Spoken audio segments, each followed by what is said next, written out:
Fusion comes with over 200 tools, organized into categories in the Tools menu. You can also access the tools by clicking the bin icon. The categories in the bin are identical to the Tools menu. Let's quickly look through some of the more popular categories in the bins. In the 3D category are all the tools to build, import, manipulate, and render 3D geometry, including 3D text. Nested folders are used for subcategories like light, material, and texture. The composite category contains the most used tool in Fusion, the Merge tool. It's used to blend two images together. Creators are tools that generate their own image, rather than modifying existing ones. There are commonly used tools like Background, Fast Noise, and Text Plus. Deep Pixel has tools for modifying images with embedded auxiliary channels, like UV normals. In the Matte category are Fusion's keying and matte manipulation tools.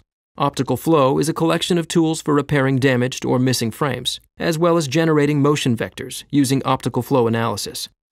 Particles includes tools for Fusion's incredible particle system, including gravity, turbulence, and spawn. Position tools take advantage of a world position pass from 3D renders to generate sophisticated mask and fog effects. The Stereo category includes all of Fusion Studio's stereo 3D image processing tools. Bins also include templates, which are designed using multiple tools for motion graphics backgrounds, lens flares, and material shaders like chrome, glass, or wood.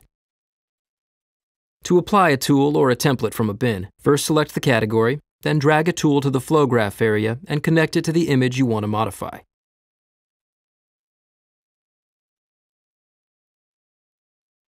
Or you can drag it directly into the viewer. It will automatically connect to the currently viewed tool. Once you're familiar with the names of tools, the fastest way to add a tool is to press Shift Spacebar, which opens the Add Tool window. Here, you can type the tool's name, then press Return to add the tool to the selected node in the flow graph.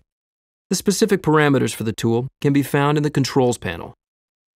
Along the top of most tools are buttons which can be used to store presets for the parameters of the current tool. The first changes you make to the tool are stored to S1.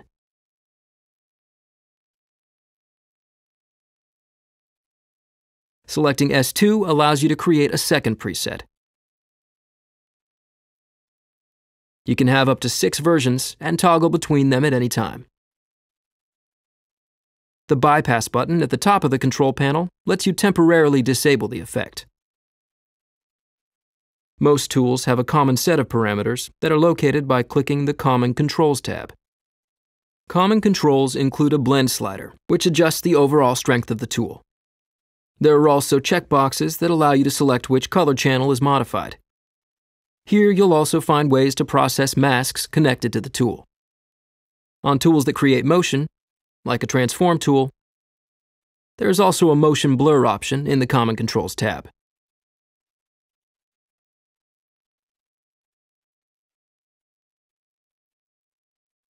To save a tool's settings for use in other projects, you can right-click on the tool's heading and choose Settings, Save As from the contextual menu. You can load the setting in a different project through the same contextual menu. You can also save settings to a bin by dragging a node from the flow graph into the bin. Now, the tool with your custom settings is saved, so you can use it in any project.